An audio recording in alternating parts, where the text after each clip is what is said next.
So hello guys, this is Rex TV. So nanapunta karon sa atong bagong video, bagong issue. Important nga topic karon guys about ni diri sa Iligan City. So between vloggers and establishment owners, no? So ato ning masabtan, ato ning ipasabot sa tanan jud karon kung unsa jud ni ug unsay dapat buhaton aning mga nani. So para ma-prevent pud ta ba? Char! Before na ito na ipadayan nga content guys, palihog lang kog like ug follow di and share na nga video guys. Thank you. Share lang. So first day dirita sa establishment, no.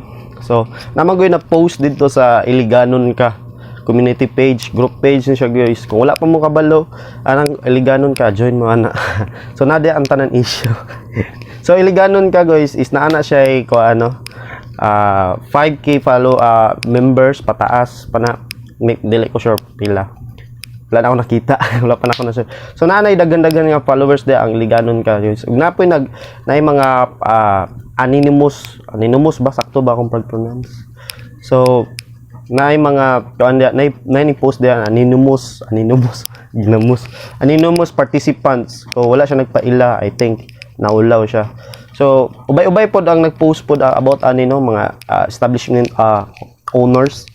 Napugoy nakita ba o uban-uban niya ubay-ubay na nag-run sila. So dili taon na sa establishment guys para masabtan nato ni. So natoy higingon siya dito wata kabalong establishment owner ba ni siya or experience pa niya nga kuan siya guys.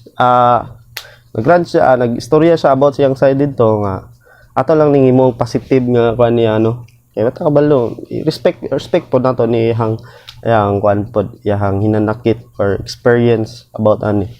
So nasa gikuan dito guys nga nagkuan siya nga kuan daw ang mga vloggers daw is magpalibre ra daw ba kaning mga vloggers ra daw nga magpalibre, tapos wala day 1,000 followers, wala day ang mga video ra ba nga output is wala day 1,000 viewers.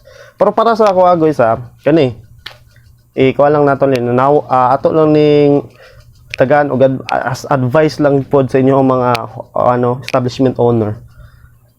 Kung nagay mag-message sa inyo, kay naday nag-message sila ba? Naday mag-message sa inyo nga magpo-promote sa inyo or kuan nga i-promote inyo ang business kung unsa pa na inyong business.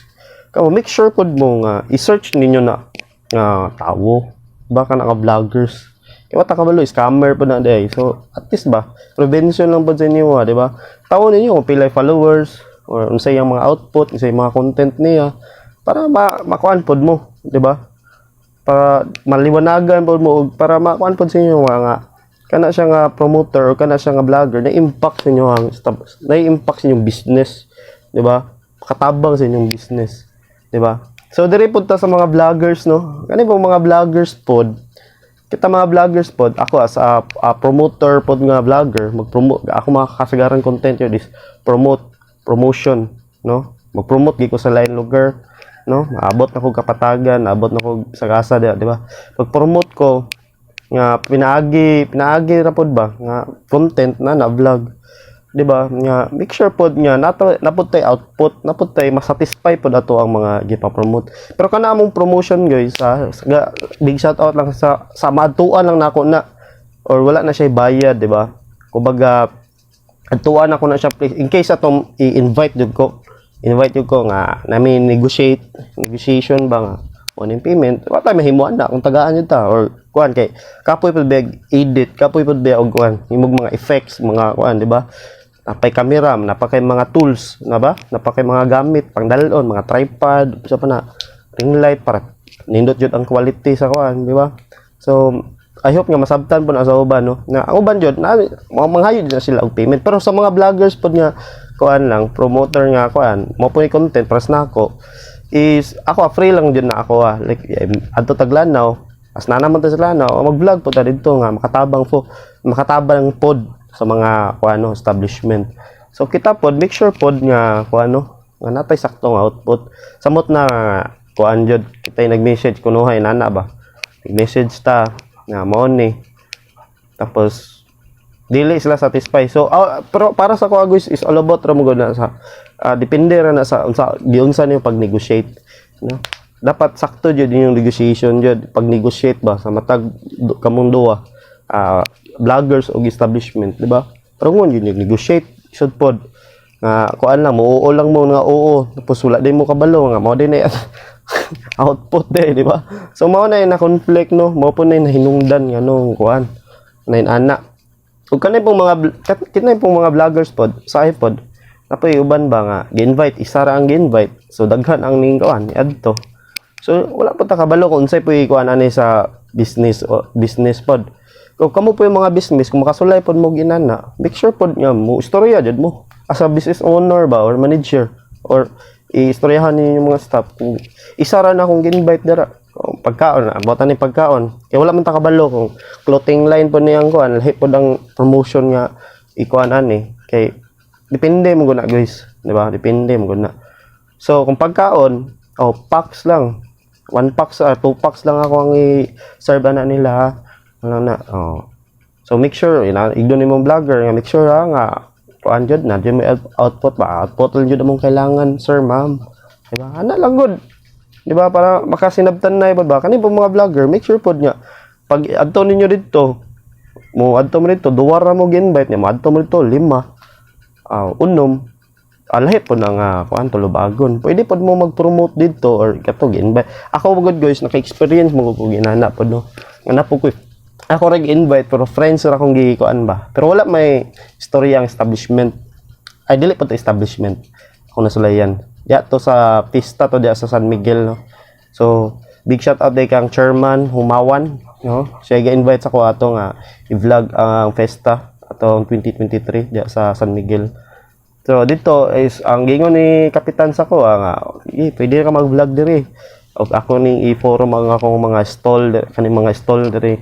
Yung mga vendors diri nga namaligya nga na vlogger man diri tapos i-present inyong mga best seller or mga kuan no mga best seller ninyo or mga pagkaon ninyo nga lamian di ba mga ana so i-present pud ba nila og nabusog pug ko og thank you so much inyo og kato nga kuan is wala pud to siya bayad sa COA ang lang ato is presentation lang sila hang mga pagkaon no so I hope nga masabtan na to ning sorry. Masabtan na to ning inani nga ako ano. So, kato lang jud guys ako mahatag og idea og advice sa tanan no. Ato ning balansiyon kay dili pod ni kay ang mga vloggers gyud is dako kay nag-impact pod sa tong community. Samot na karon no na social media nata sa era nata sa generation sa social media nga dako kay impact ang mga vloggers jud nga mo promote sa ato ang lugar, di ba? Sa mga pagkaon, mga establishment o sa mga negosyo. Dili jud ingon niya bad side niya kuan nani mo na. So, I hope good nga nasabtan nato tanan no og I hope pod kani mga establishment owner nasabtan pod ninyo nakahatag og idea sa inyo. So, big shout out din no sa akong na promote pod nga mga kuan establishment kaning kuan. Ako ipakita no. Ang kaning first is kaning The Beef Street Paris na promote na ko ni. Thank you so much sir. And kaning pong 39 nurse diri pod dapit ni sila sa kuan Cathedral 39 nurse. So milk tea nga walang kuan walang ibang walang katulad ya. Adto mo dia og diri pod sa Chowder dia dapit sa kuan sa plaza na pod sila branch dia dapit sa Cathedral og The Boss Pizza Joint. So bag-o po nila nagwan guys, visit na ninyo. Diya na sila dapit sa post office. So diya and sa Lanao pod og kaning General Lao Resort. So big shout out sa inyo diya no ta Salvador.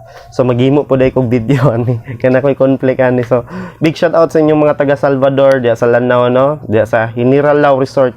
So laaga na inyo dira guys, gabi nindot yung ang resort dira ba. Makawala og problema, nindot kay lang ambience. So maka-feel yung kag peace of mind, di ba? So, mo lang na guys, and big shout out po sa akong mga friend vloggers nga still nag-promote diri sa Iligan City sa mga establishment. So, dasig lang ta guys, ana lang jud. Dasig o padayon lang ta. Thank you so much mga guys. Wala na koy lain ma-shout out, wala na koy kuan kay wala na koy oras. So, thank you so much. Let's go. So yapas din ako nag-shoutout guys no kaning Deli Fit og ang Zaporo Roti Tea House Iligan. Agan yun guys.